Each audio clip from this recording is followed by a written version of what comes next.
Hello বন্ধুরা, তো চলে এসেছি নতুন একটি ভিডিও নিয়ে। তো দেখতে পাচ্ছ আমার বাবার কোলে আমার ছেলে। তো কেন কিসের জন্য কিছুই তো জানো না, কারণ কোনো ভিডিওই তোমাদের সাথে শেয়ার করা হয়ে ওঠে না। তো এটা হচ্ছে আমার বাপের বাড়ি থেকে আমি বাড়ি যাচ্ছি। আমার বাড়ি হচ্ছে বাপের বাড়ি হচ্ছে দত্তপুকুর স্টেশন এটা। তো আমি প্রতিবার যাই বাসে, তো এই ভিডিওটা দেখেছে বাসেই যাই। তো আমি এটা এবার ফার্স্ট টাইম ট্রেনে যাচ্ছি, তো ওই কারণের জন্য আমার ছেলের হচ্ছে ফার্স্ট টাইম ট্রেন জার্নি। তো এই ভিডিওটা একটু আমি ক্যামেরাবন্দি করলাম, যাতে এই ভিডিওটা পরে হয়তো দেখবে যখন বড় হবে। তো দেখো স্টেশন থেকে আবার কেন আমি ফেরত আসছি সেটারও কারণ আছে। কারণ আমি একটা স্টল কিনেছিলাম, স্টলটা পুরো আমার হাজব্যান্ড বলেছিল যে এটা নিও না, ওটা নাও। তো আমি আমার মনের মতো নিয়েছি, তো ওই কারণের জন্য সেটা আমার পছন্দ হয়নি, আমি আবার ফেরত দিয়ে আবার অন্য স্টল নেব করে। তো দেখলাম ওই সময় দোকান বন্ধ। তো তখনও প্রায় 10টা বাজে, তখনও দোকান খোলেনি। 10টা না, দেখো এখানে দেখাচ্ছে 10টা 53, মানে 11টা বেজে গেছে। তো তখনও দোকান খোলেনি যে আমি এটা রিটার্ন করে অন্য একটা নেব। তো যাই হোক, আমার পছন্দ খুবই বাজে, একদমই বাজে। তো ওই কারণের জন্য আমার পছন্দ মতন আমার কিছু কেনা হয় না। তো যাই হোক, তো আমি আবার ফেরত যাচ্ছি। সবাই যেখানে আছে সেখানে। দেখো স্টেশনে এখনও ট্রেন আসেনি, ট্রেন আসার কথা ছিল 10:30টার সময়। তো ট্রেন আসেনি, এসছে 11টায়। তো যাই হোক, পরে ট্রেন এসছে, আমরা ট্রেনে উঠেও গেছি। দত্তপুকুর থেকে যাব আমরা দমদম, দমদম থেকে পুরো ডিরেক্ট আমরা বর্ধমানে ট্রেন পেয়ে যাব। তো এইভাবেই আমাদের যাওয়া।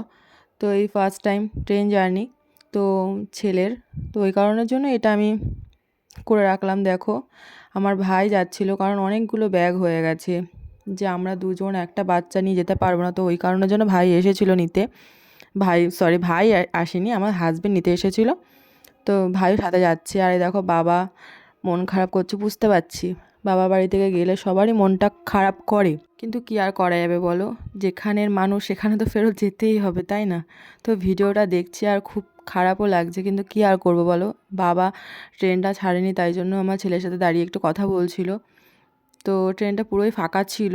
ট্রেনটা আমাদের দত্তপুকুর লোকাল ছিল, ওই কারণের জন্য লোকাল বলেই ফাঁকা ছিল। কারণ অন্য ওদিকে যদি বনগাঁ লোকাল বা মানে ওদিকে যারা যেসব ট্রেনগুলো আমি ট্রেন জানি আমার একদমই পছন্দ হয়, কারণ প্রচুর ভিড় হয়, প্রচুর।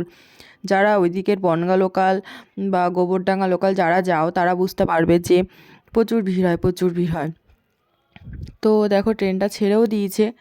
এইবার আমরা আমাদের গন্তব্যে দিকে এগোচ্ছি। আর এইদিকে দেখো আমার ছেলে তার বাবাকে পেয়ে পুরো ভুলেই গেছে আমাকে, সারাটা রাস্তা ওর বাবার কাছেই ছিল, আমার কাছে আসেইনি বলতে গেলে। কারণ প্রায় অনেক দিন পর, 1 মাসের বেশি হবে আমি বাপের বাড়িতে ছিলাম।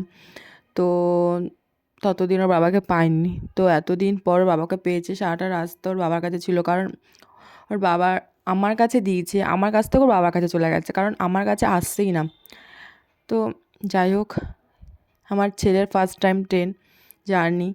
তো কেমন লাগছে ভিডিওটা অবশ্যই আমাদের শেয়ার করে দিও, আর অবশ্যই লাইক কমেন্ট করো। কারণ আমার ভিডিও করা হয়ে ওঠে না এখন, কারণ খুবই কম হয়। কারণ এই বাচ্চা সামলে যেটুক সংসারে কাজ থাকে সেটুক করে তারপরে যে একটা ভিডিও করব, তারপর সেটাকে এডিট করব, আর হয়ে ওঠে না। ভিডিওটা অনেক দিনের করা, কিন্তু আমি এটা এডিটই করা হয়ে ওঠেনি। যে এডিট করে পোস্ট করব বা কিছু, সে এডিটটা করারই মানে কি বলবো, একটা অলস টাইপের হয়ে গেছে এরকম। মানে এই যে করব বা কিছু, সেরকম কোনো মনমানসিকতাই আসছে না। চলো ভিডিওটা স্কিপ না করে পুরো ভিডিওটি দেখতে থাকো, আশা করি ভালো লাগবে।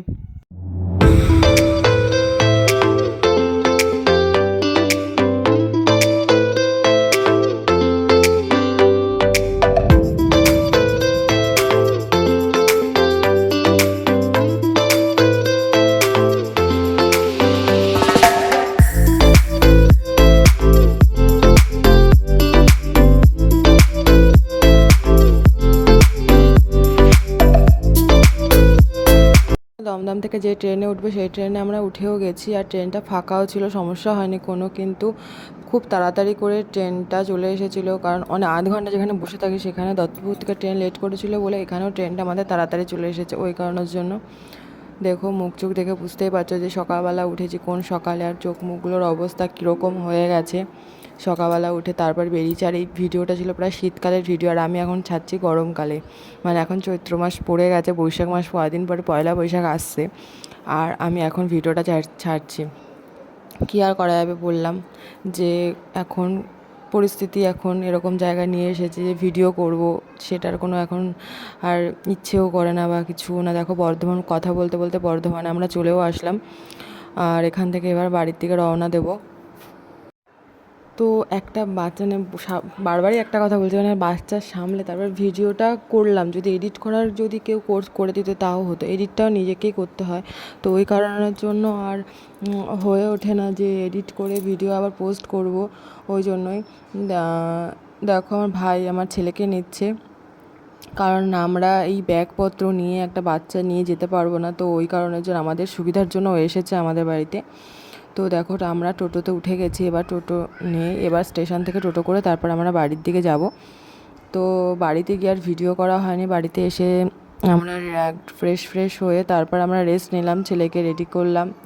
ছেলেও অনেক সেই সকালবেলা উঠে ওরও কষ্ট হয়ে গেছে। ভাবো দেখো আমাদেরই অত দূর থেকে এসেছে, আমাদেরই কেমন কষ্ট হয়ে যায়, সেখানে তো একটা ছোটো বাচ্চা, ওর তো কষ্ট হবেই। তারপরে আবার একটু শীত পড়েছিল সেই সময়, তো তখন তো আরও বেশি কষ্ট একটু তো হবেই। দেখো আমরা বাড়ির দিকে চলে যাচ্ছি। তো ভিডিওটা যদি সম্পূর্ণ দেখে থাকো তো তাদের জন্য অনেক অনেক ভালোবাসার, পুরো ভিডিওটি দেখো, আশা করি খুব ভালো লাগবে। আমিও মাঝে মাঝে এখন চেষ্টা করব ভিডিও পোস্ট করার, তোমরা যদি ভালোবাসা দাও অবশ্যই ভিডিও পোস্ট করব আমি। তো ভালো থেকো সবাই, সবাইকে ভালো রেখো, আর আমার ভিডিওটি অবশ্যই লাইক কমেন্ট শেয়ার করে দিও। আর পরবর্তী ভিডিওতে সবার সাথে দেখা হবে। টাটা।